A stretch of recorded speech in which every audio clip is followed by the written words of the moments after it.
How's it going, everyone? Yosef back here with another video, and I hope you're having an amazing week so far.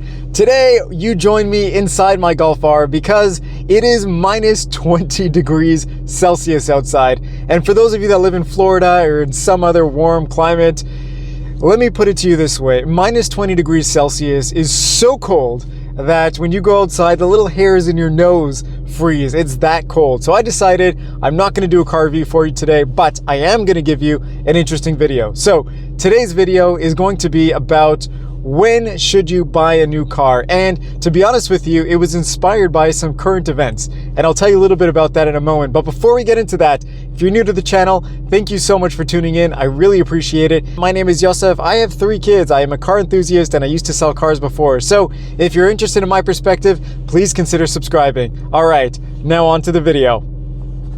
So, when should you buy a new car? Now, I'm not just saying this as in when should you buy a brand new car, but a new car to you. And this is an important question, but I know some of you are thinking, well, Yosef, that's a stupid question because I lease my car. And when I lease my car, I have it for 3 or 4 years and then I'm done with it. I hand it back to the dealer and I get a new vehicle. So, those aren't the people that I'm talking about. The people that I'm talking about are people who finance their cars or who buy their cars outright, and they are always curious as to when is the right time to buy a new car. And today, I wanted to talk to you about 3 types of people who own cars. There are the penny pinchers, there are the car enthusiasts, and then there are the people who are, we'll call it practical. So we're gonna go through all 3 of those people because that's gonna help us figure out when should you buy a new car.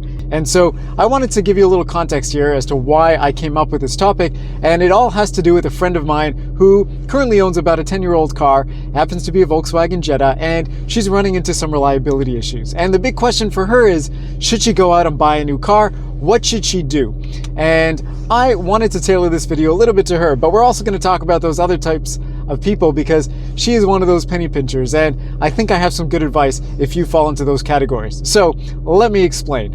Now, the reason why it's important to understand the different types of people out there is because, well, the car enthusiast will start with those people do not buy cars using logic. They use their heart to buy cars. So there isn't a good or bad time to buy a car. Whenever your heart is set on something, you go out and buy it. It doesn't mean that it makes financial sense. It doesn't mean that there's an absolute need for it. It just happens to be a want. And so they go out and buy the car that they want because it makes their heart feel fuller. So we're not going to talk about the car enthusiast so much because time to buy a car for them is anytime, and there's no right or wrong answer. But I want to distinguish between the penny pinchers and the practical people. So let's talk about the penny pinchers for a second, because you're probably thinking, Yosef, what's the difference? Well, here it is. Penny pinchers will go to the nth degree to save money. And for them, at the end of the day, it's all about the dollars and cents. It doesn't matter how much time it takes out of their life.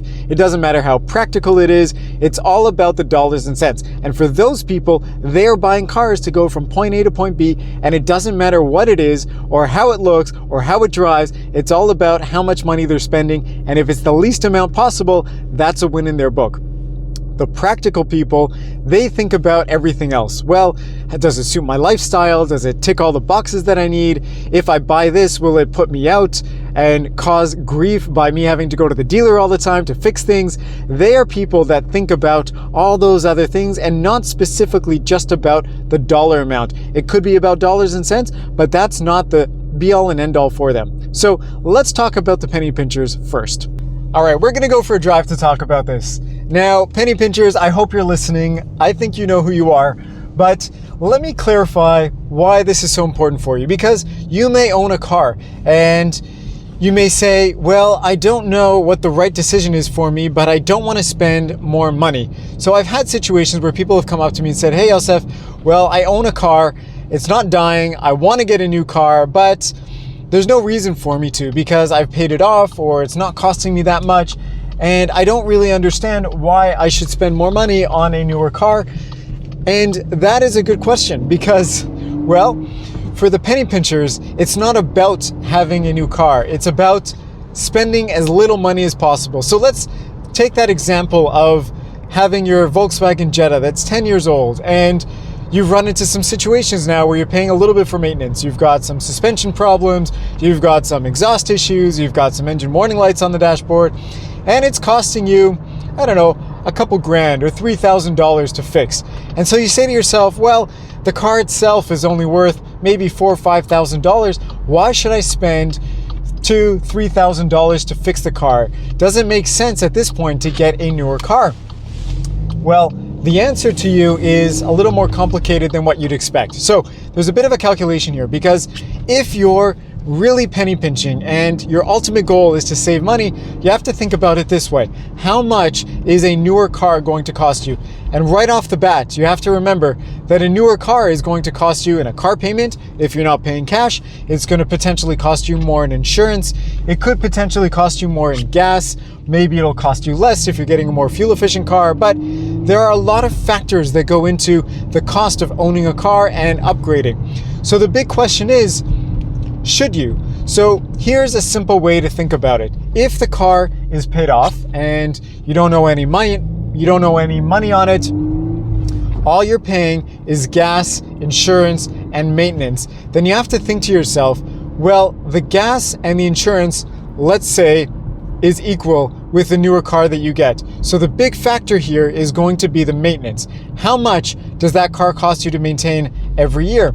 And if that car costs you less than the payment of a newer car, then in my opinion, you should keep that car and just maintain it. Fix the problems that you have. Don't worry about getting a newer car, even though the payments of fixing the car are going to be more than the car is worth. It doesn't matter. It's almost irrelevant, because at the end of the day, you care about how much the car is going to be out of your pocket. And if it costs you less to run than a newer car, then that makes the penny pinchers very happy. So if that calculation works out, you stick to keeping the car. But if you're at a point now where the maintenance is costing you more than the cost of a newer car, then at that point you have to say to yourself, well, I think it's time for me to sell the car, take whatever I can get out of it, and use that money towards getting a newer car that may not be super exciting or luxurious or fun to drive, but just happens to be a cheaper car to own. And in that case, those monthly payments that you now have are going to be justified, because it will cost you less to own that car than it will fixing the car that you currently have. So that's a simple answer for those people who are penny pinchers. And there are cars out there that you can get for under $20,000, brand new. For example, the Mitsubishi Mirage.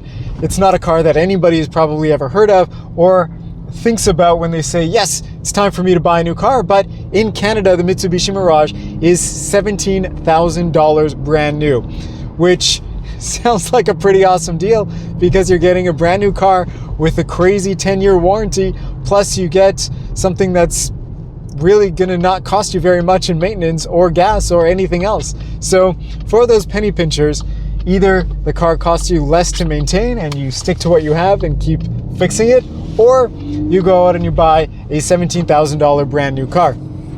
So that takes care of the penny pinchers. But what about those people who are practical?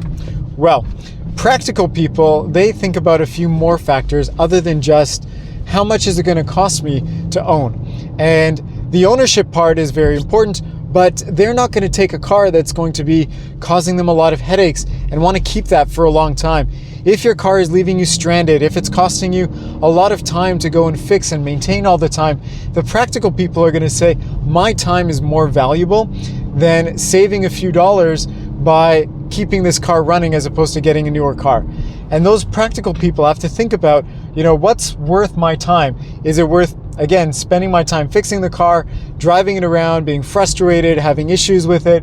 Or do I go out and buy a car that's a little bit newer, that maybe will cause me less grief and ultimately will be a bit easier to own? And to those people, I think the calculation is, how much time are you spending on fixing the car and dealing with it versus how much money will it cost you to get into a newer car?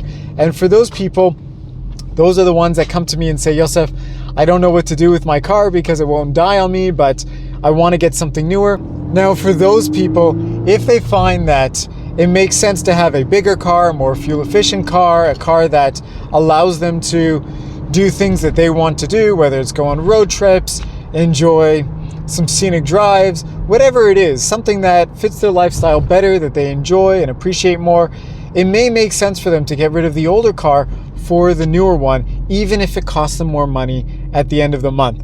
And so that's why I think there's a very important distinction between the penny pinchers and the practical people. So you've got to know what type of person you are, because there is no one answer for when you should go buy yourself a new car. It really all depends on the type of person you are and the needs that you have and your current situation. So I hope this was helpful. This isn't a very long video and it's not a very technical video, but it should give you some food for thought around when it makes sense for you to get a newer car.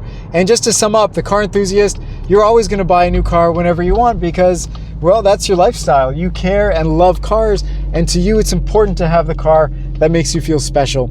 And for that, you can't use logic or anything else to sort of understand, because it's an emotional thing. For the penny pinchers, you're going to look for the opportunity to save the most amount of money, whether that means keeping your car and maintaining it, even though it's been breaking down and costing you a bit in maintenance. As long as it doesn't cost you more in maintenance than it will to buy a newer car, then it makes sense to keep fixing that car. And for the practical people, again, make a checklist of what's important to you, and that's going to help you determine, does it make sense for me to get something that's more practical for my lifestyle or for what I need at the moment, or it's going to save me time for having to fix the car that I currently have. And at that point, it makes more sense for you to go out and buy a newer car. So again, thank you so much for watching. Hopefully the next video is going to be a car review again. We'll get back to the normal sort of duties of filming interesting cars. But for now, because it's been so cold, I hope you found this video helpful. Thank you so much for watching. And again, if you're new to the channel, thank you. I really appreciate you tuning in, and I look forward to seeing you in the next video.